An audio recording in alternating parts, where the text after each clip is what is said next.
All right. So even to just jump right in, I had, when I was talking about future folks who I wanted to bring on to Video Learning Lab, a lot of folks would, look you up and say, like, why are you having a higher education person on for a primarily learning and development podcast? And so the connection that I made, having worked, when I was a grad student, I spent 2 years working in different teaching and training centers at Teachers College, and so I had a little bit of a brush up with working in higher education. My takeaways were that it was very similar to L&D in that we have really long timelines to determine performance-based outcomes.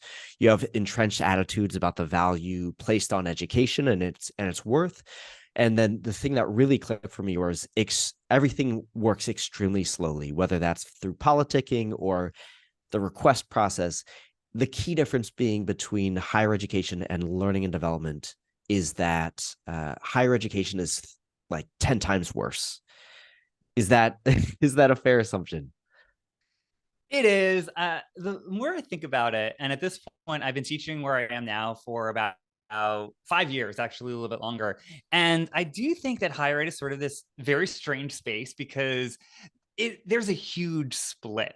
And I think that we tend to put something like a college or a university or any sort of giant educational institution like that, we think of it as a monolith, but it fundamentally is not. That Mm, And this is actually one of the things that I do like about higher ed. I'll give the positive too. So, on a macro level, universities and colleges evolve very slowly, if at all. A lot of the things that professors are doing, and I've really learned this a lot since I've been doing AI training.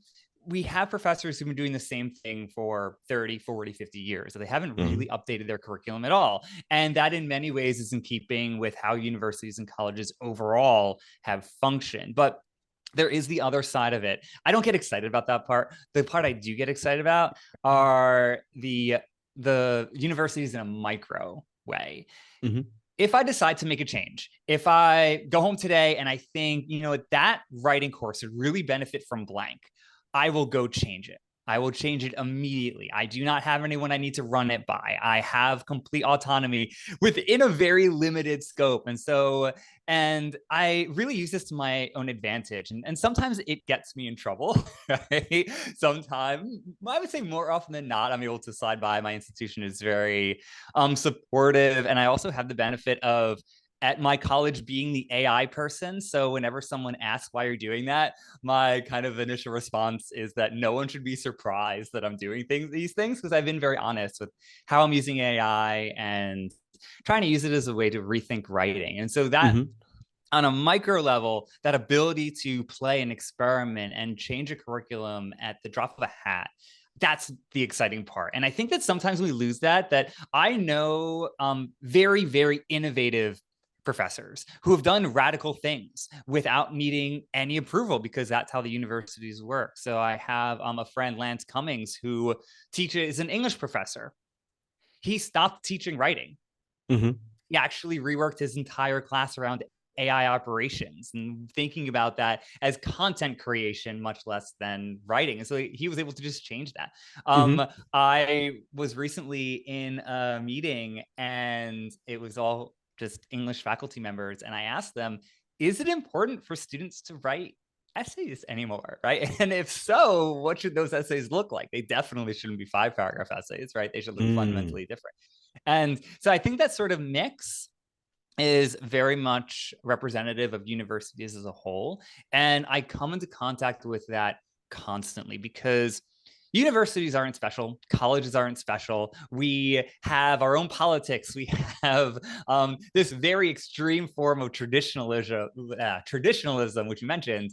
Um, and because everything is so split apart and we have our own silos, I think everything's just more, it might be more extreme than what's in culture and our society more broadly, but there's nothing special about it. We have a lot of the same positives and negatives, especially when it comes to just using learning science. Some professors are really good about it, and Mhm. others, they just teach the same thing. And so they just assume that it's working. And so they don't fix it. And my hope with AI is that it's going to shine a light on what has been broken for years. Mhm. And I have my own limitations with this. So I teach writing, and I believe in teaching writing, whatever that is. I'll put it in giant scare quotes. And as I started to do more training, so after ChatGPT came out and I started experimenting with it and doing more training and everything else, I started to come into contact with methods of learning and teaching that I thought died decades ago. Can I you give us started some examples? Yeah, so I started to learn that faculty members are still looking over essays and marking them up with red pens, right? Yeah. Or the virtual version of that. And they're grading them entirely based on grammar. I thought that died 20 years ago. I didn't even think people were still doing that.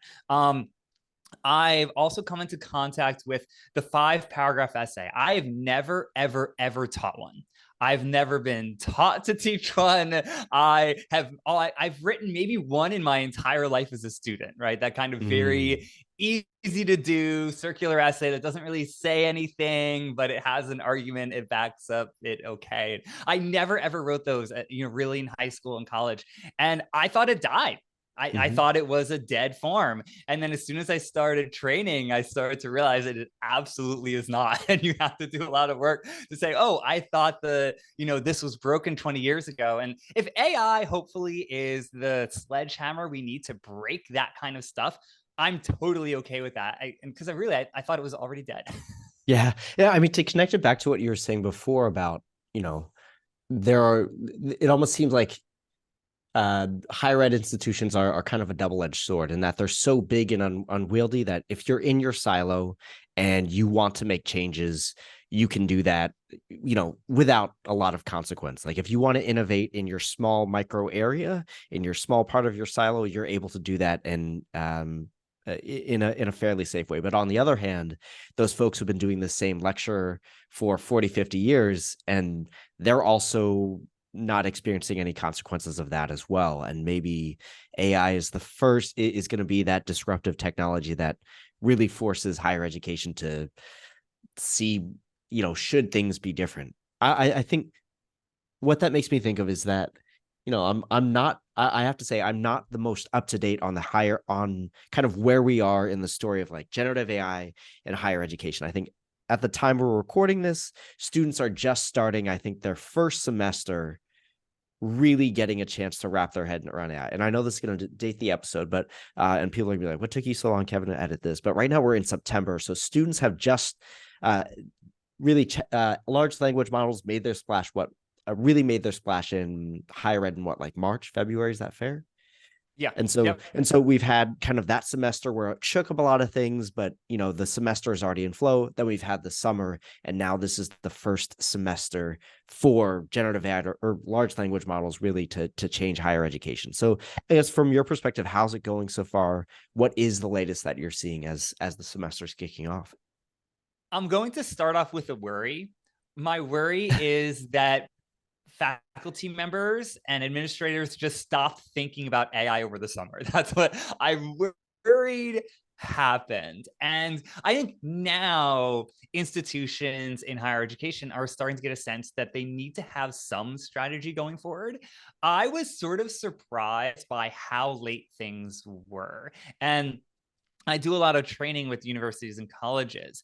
And June and July were kind of slow. I expected them to have much more out there in terms of professional development, but I think that the faculty went off, did their own thing, did their research, whatever they were doing. And then I started to get a lot of requests for training in batches by the end of July And for this was August training and for what?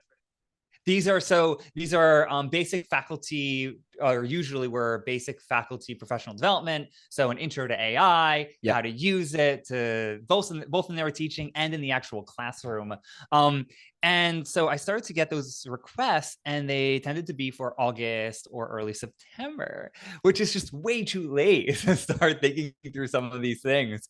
And my other worry as a general trend is that, and I'm hoping this is not the case, many colleges and universities have set up one and done training sessions, Mm-hmm. bringing in your faculty, and usually not required. So just a recommended session for an hour, maybe not even. You Yeah. talk about AI, so you might listen to a presentation for 30, 45 minutes, something like Yep. that, have a Q&A, and then you ride off into the sunset. And Yeah. that is absolutely how I think it should not work. I don't think that that is going to change anything, because colleges have a general problem. And you mentioned this before, even with the micro changes that professors can make, systemic change has been elusive for a really, really long time. And we know that for most of us, lecture style learning doesn't work, right? We Hmm. know all these things about the pitfalls of kind of the traditional college teaching, but systemic change just has not happened at all. Hmm. And Hmm. I think that we need to think about that as we're going into the fall. I think that colleges and universities and as a whole, and I'll say faculty members as a whole, the consensus is that they know about AI at least a little bit. Hmm. And they have this mixture of worry and idealism. And I think that's totally okay, right? I'm totally ready to work with that as a starting point.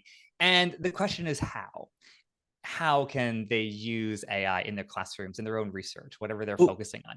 And that's mhm. where they're stumbling, right? That's where they need that additional help, that they know a little bit about it. Maybe they've even played with it a few times, but they either abandoned it too early, or they didn't really get to see how something like ChatGPT or Claude or whatever they're using can be used for education and to really encourage critical thinking and that sort of work. I think that a lot of faculty members are now, and I hope this continues to be the case, trying to focus on the how. Yep. I think that, and this is not ideal, I wish it were different, but I think in the fall, things are going to hit the fan a little bit, especially when it comes to academic integrity. And I do think we will have Hmm. traditionalists really have a very narrow understanding of what that is. Hmm. Um, and I'm hoping that after things hit the fan for the fall, when we get into the spring, so around, late January for most colleges, most institutions, that then we'll start to see the needle actually move. Mm. That's what I'm hoping anyway. But I don't know if it's going to happen in the fall, but I think the fall is going to be about just getting a sense of how pervasive AI is and how many students are actually using it. Yeah. No, I definitely hear you there. It's uh over the summer, it's the biggest concern I think when it hit higher ed was, essay writing. How are we going to be able to tell who wrote what? And we went through another wave of AI detectors, which arguably is not the solution for not using AI in a higher ed institution. I think one thing I'm very Yeah. curious about, and I'm going to put you on the spot a bit here. Um, a lot of AI training is not obviously not something that's just going on in higher ed. There's a lot of AI training that's going on in the L&D space as well. How do we use these tools? What can we use them for practically? And it's this to me is it's like another disruptive technology. It's suddenly like telling people, hey, we're switching from typewriters to personal computers. It's this is just a tool. It could be used in many different ways, but I think what's interesting is that AI, large language models it's not clearly defined where or how you use them. It's people are always just figuring out the best ways or the new ways to use them. So I think in your context, it makes sense what you're saying about teaching writing. It's a large language model. It deals mostly in text. That makes perfect sense. But I guess what is the request that's coming down from on high to train faculty, especially if you have this mixed generation of those who've been teaching for 40 years and those who are just getting started? Yeah. And I think that a lot of institutions are now getting a sense that using AI and incorporating it selectively, hopefully, I'll come back to that word, is a way to have these educational institutions actually evolve and adapt. And one of the things that I mentioned in a lot of my training is, and I think this comes back to the L&D space. I think it's very much applicable. I don't think higher ed is special. I think that we're working Mm-hmm. with everything else and we have all these things that we should be considering, especially when it comes to learning. And there's a huge overlap. I actually don't think there's really a split at all between what higher ed does and what L&D does. We're working Mm-hmm. with learning and teaching and the same things. But AI is it's a screwdriver. It's not a sledgehammer, Mm-hmm. right? It is something that we can use in a targeted, specific way. And it doesn't mean it has to be worked into everything. And I think that the powers on high who may know a little bit about the technology, and this happens in the L&D space too, given what I've seen, that the impulse is to work AI into everything. Yeah. Every training, every session, every tool, right?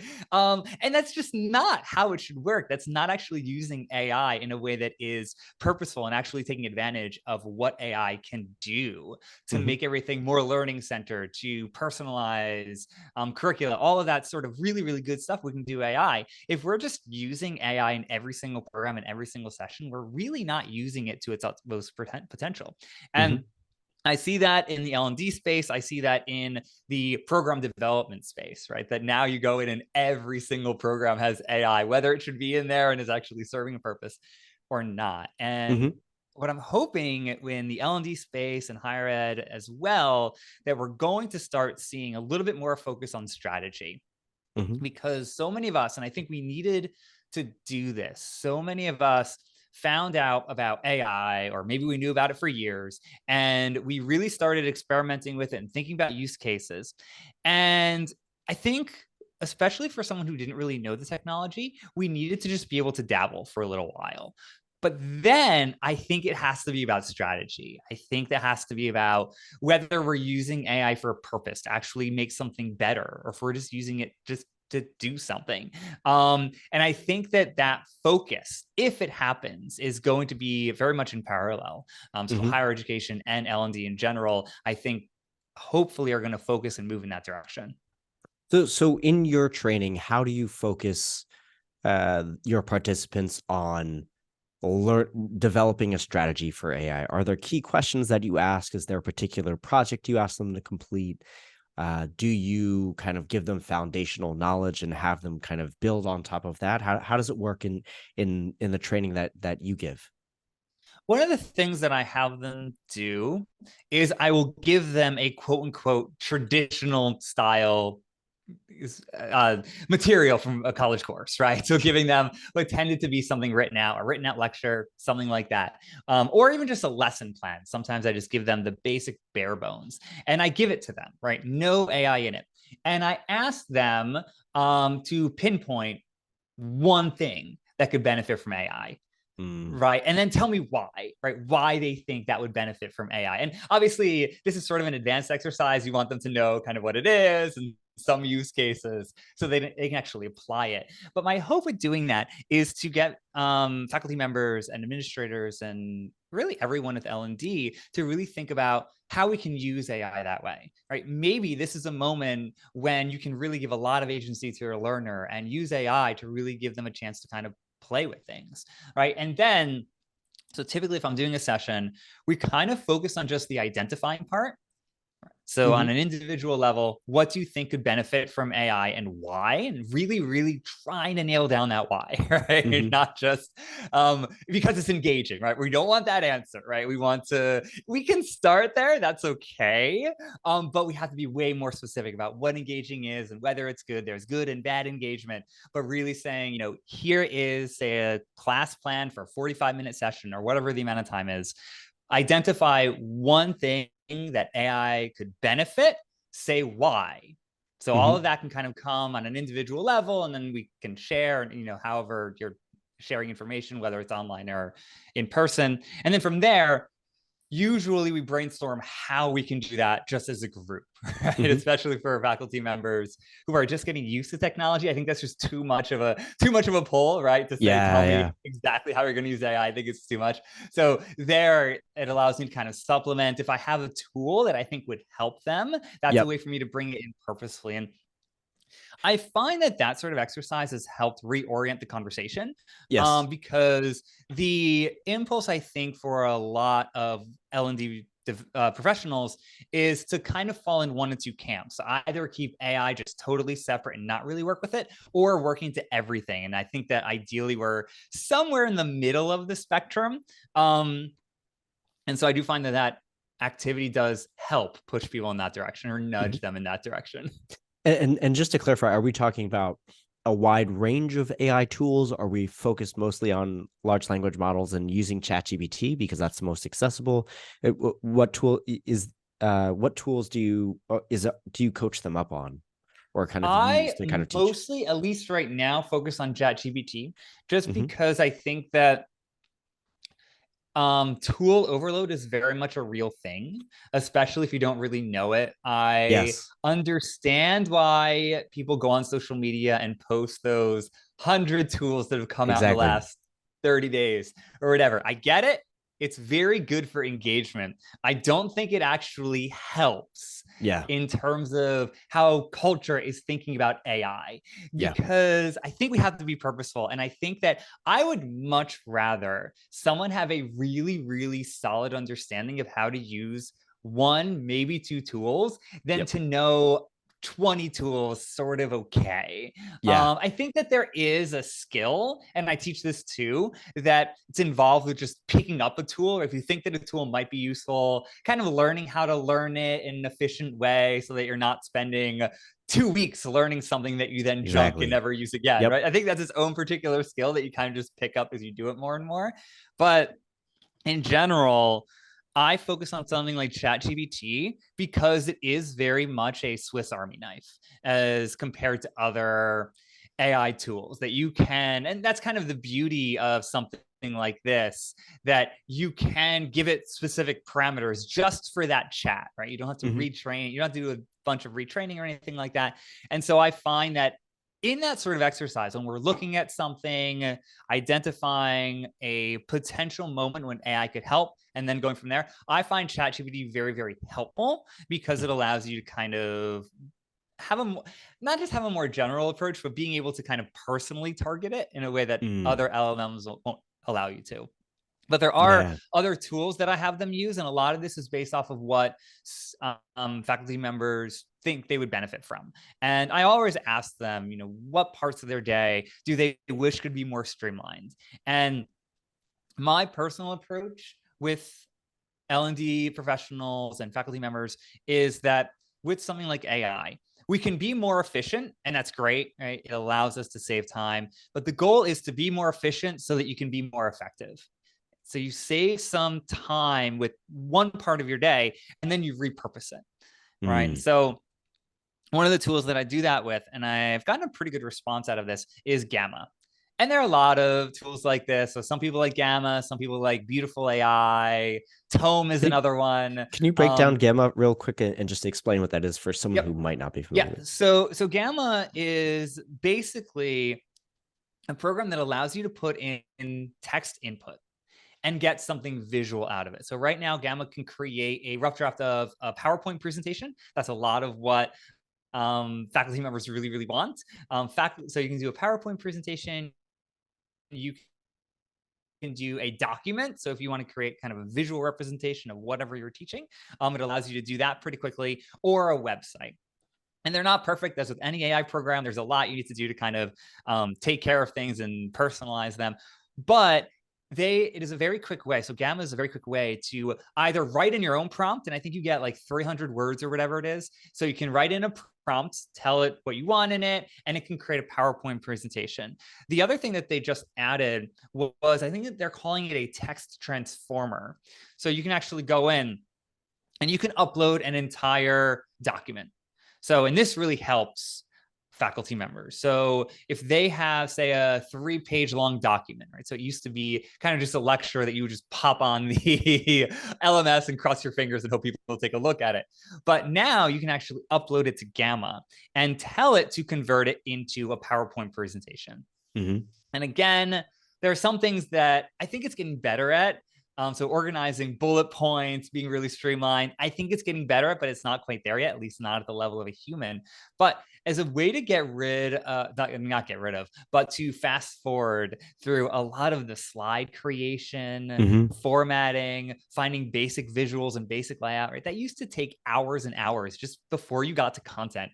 Yep. Now you can do that in a minute, right? Yep. And so that's something that I give to faculty members because it is something that basically makes part of their jobs easier, and then they can use it for something else. They can do something that's more student facing. They can give more student support. They can send an email to that struggling student now, even if they couldn't, a few months ago, right? Pre-Gamma, pre-AI, wherever they are on the journey. And so that's what I kind of focus on. So I do a lot of ChatGPT, I do a lot of Gamma. And then from there, another kind of genre of tool that I've learned to just teach faculty members is just something that's cool. And originally, I didn't like this. I didn't like just picking just a cool program.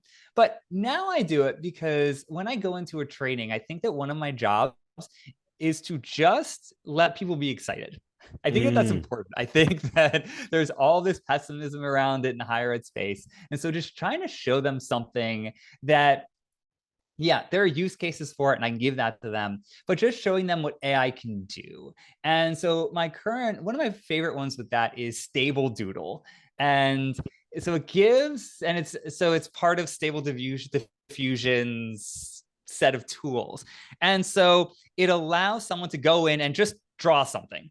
I'm a terrible drawer. My mind just doesn't work that way. It doesn't really work visually very well. And I've always been that way. So I really, really struggle drawing anything, but Stable Doodle, you can do just a basic drawing. It can be really, really simple. You can put in a prompt, whatever it is. So whatever you can describe it, whatever you're trying to draw. And then you can give it a style and you can switch them up and everything. And it will take your input and create something out of it. And it does a pretty good job being loyal to whatever you created. And so I give that to faculty members. And yeah, some of them will say, oh, I can use that in my classes for a drawing and illustration, which is great. And so that's sort of kind of the icing on the cake. But for me, just having that tool in my back pocket that lets faculty members know that, oh, this is actually something evolving and cool and is exciting and fun. I think that's an important part of it too, at least where we are right now. Maybe once we get more into the fall, maybe we won't need that. But right now I find that I need that additional tool just to kind of show people, oh, this is just kind of fun. Yeah, two things that I think are important to pull out that I think are applicable to everyone are one, this idea of using large AI or other using large language models or other AI enabled tools to reformat, restructure, and repurpose the same type of content. I think just like we may have just had, at one point there was just the lecture, and on the student side there was the essay or the exam. It's like as we've gotten more and more technologies, and as the ways that we view that information has become different, it's like a PDF could also be it could be a mobile friendly 5-minute course. It could be a series of tweets. It could be the thing that just came to mind was, all those projects you get in middle school where it's like the first time your teacher says, hey, you could make a clay figure, you could make a diorama. We suddenly lose a lot of those ways of communicating information when we move into the higher education space, or if we move into the professional space. So AI is a good way to kind of reformat and restructure information to make it more useful for who you're talking to. And then the other thing that I think is so great is you've included this tool, and you call it the one that gets let people be excited about AI, but something that these tools allow us to do is they kind of shorten that gap between what you can create as a novice versus what your brain would consider acceptable as a creation. For instance, when you start out sketching, if you don't copy like Bob Ross or paint by numbers, the window or that gap becomes so extreme that you'll probably quit sketching. But if you give them a tool that's cool to explore and get them excited about it, they could then the people who are taking your training can then feel better about, oh, if I can make something this good in 5 minutes, what could I make in 15? I think that's exactly right. And the beauty of AI, and this is what I'm optimistic about, is that it can lessen friction that in the past just made us abandon it. Yeah. One of my big examples is universal design learning. Mm-hmm. Many teachers who I talk to, whether they're in the L&D space or higher ed, they are sold on it, right? They've been sold for a while. For years, they recognize that universal design learning is what we should be doing. We should be thinking about different formats. We should be thinking about giving our students or learners information in different media, right? And give them the ability to just have that. that sort of, and we know that that works, right? We know, given the learning science, and a lot of us intellectually, we are on board, but practically, we weren't Yeah. doing it. Yep. We are not satisfying the requirements that we all know should be there. Yes. And part of that is just workload. Part of that is just the amount of time and just the friction that's built into it, right? Those UDL guidelines are changing. They are just always evolving based off of what we learn about just how the human mind works and how people work. And so my hope is with something like that, with UDL, that now it's something like AI that we can use, right? It's not going to do all of the work for us, but it's going to make us do it much, much faster. That I Yeah. can go into ChatGPT or another AI program, and I can have, if I had that written out lecture, right? I usually don't, but say I did, I could now make it into a video. I can Yeah. make it into an image. I can make it to a diagram. I can have a set of learning materials in about 5 minutes, right? I Yep. can have audio. I can have all these different things. In the past, that would have taken me a day. Right? Yeah. That would have been Easily. like, I Yes. would have had to say, I'm going to set aside all of Monday. I'm not going to do any training. I'm not going to do any teaching. I'm just going to create these learning materials. And now just having AI relieve that tension, that Yeah. friction a little bit, I think is going to, and this is what I'm optimistic about, it's going to make us just better at our jobs because we're going to be Mm. able to make things UDL compliant. We're going to be able to work in principles that intellectually we are all sold on, but practically we just felt like we couldn't do, or we couldn't keep up with it. And now we can use AI mixed with human judgment and human feedback. We can actually make those things work in a way that help our learners and help our students, because we weren't doing that. I think that if you went through, any sort of college and looked at which professors were actually using universal design learning, you're talking like, in terms of percentages, probably single digits, right? People are Yeah. actually Yeah. like doing that. It really should be, 80 to 100%, or, doing these things that we know work for our learners. And now I'm hoping that AI will encourage us to do that.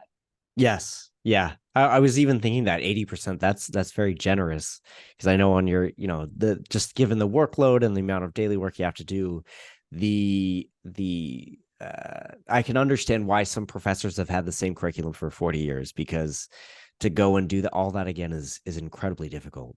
Um, it, I think setting aside, if we were to set aside kind of all these obstacles that we put in place, that we've been talking about, or these challenges about getting people to adopt AI in their curriculum or in their training, or all the problems of trying to figure out who's cheating or not. If we set that all to the side for a second, and I think if you'll join me in this, just thinking about if we were to create a university together, because I think you've acknowledged at the beginning of our conversation that the 4-year program, or the way that we teach, a lot of it is broken, has entrenched problems, and we wanted to teach AI literacy. So if you or I had the opportunity to go back into undergrad, and we'd come away with that with a bachelor's degree, and have the necessary AI literacy skills, I'm curious, what are the skills that you would hope that students are leaving with after 4 years?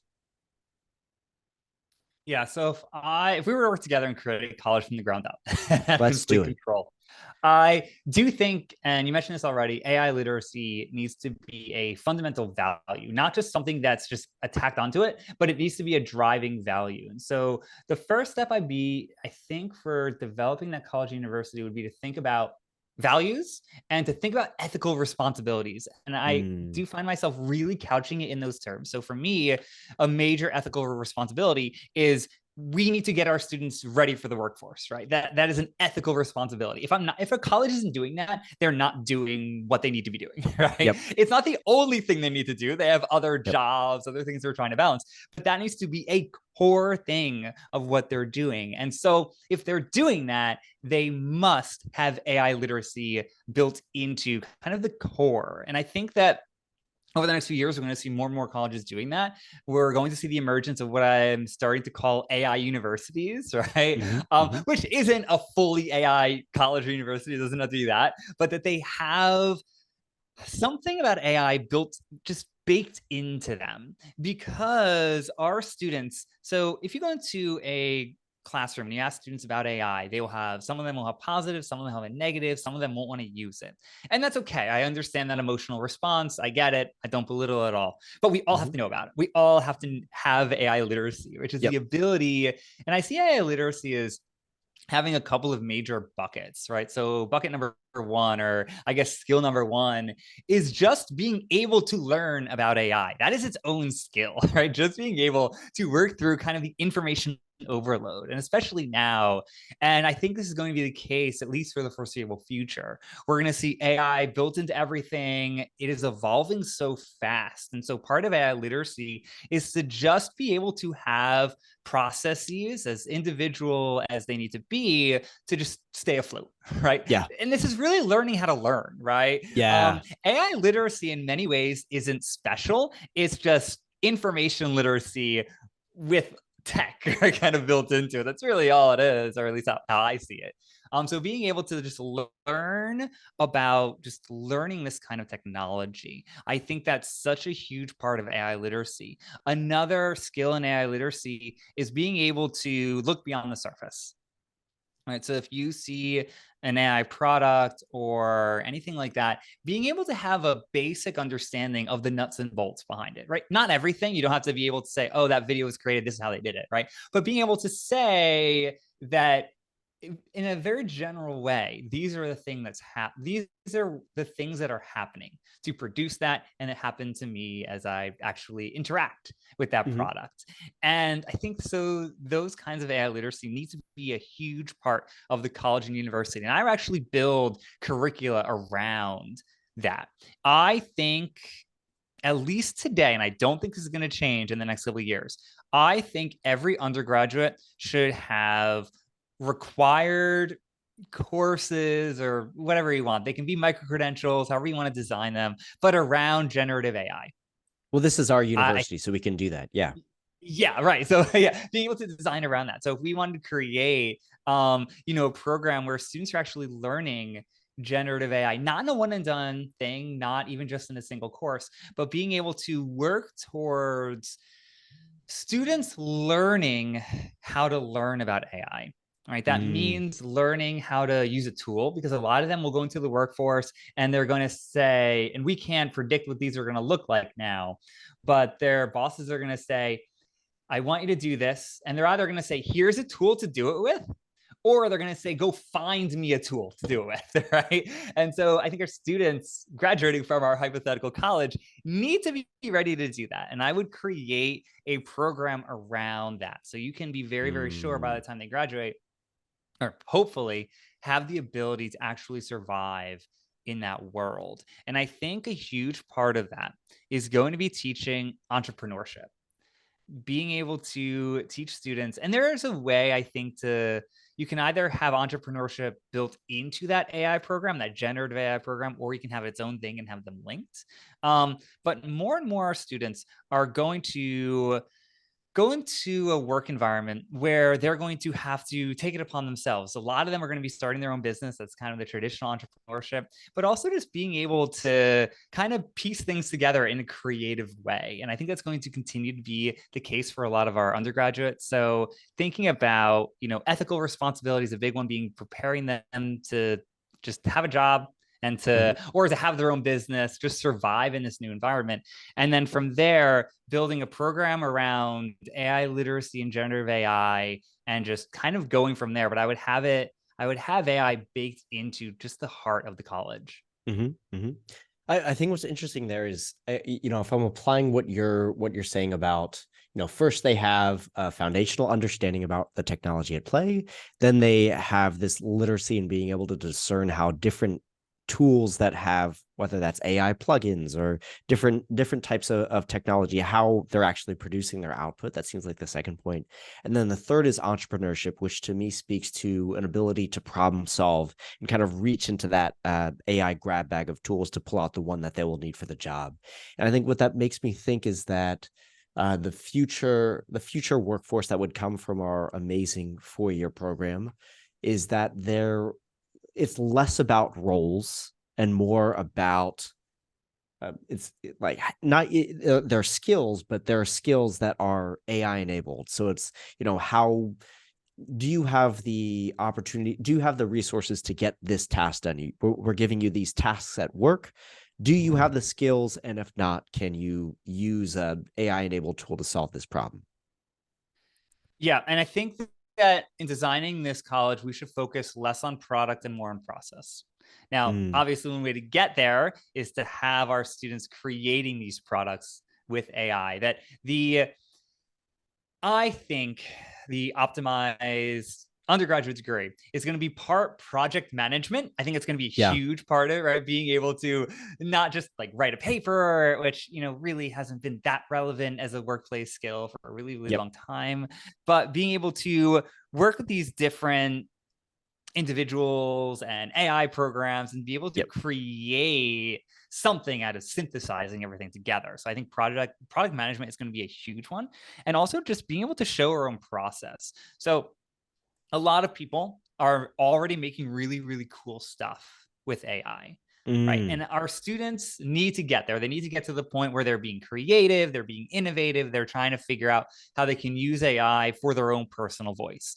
But then what's really going to help them is at the end being able to reflect on the process. So being able to show not just a product with AI, but being able to show a product that kind of says, this is my AI literacy. This is how I'm demonstrating it, and being able to mm, say that, because that's what I think is going to get people jobs, right? Not just saying, here's a cool video I made with AI, right? But being able to show in very purposeful way, you can do this with the website, you can do this with a portfolio. There are a lot of different ways to approach this, but being able to say, here's the process, and you do it in a way that shows that you're literate with this kind of technology and are also thinking beyond the technology. mm-hmm.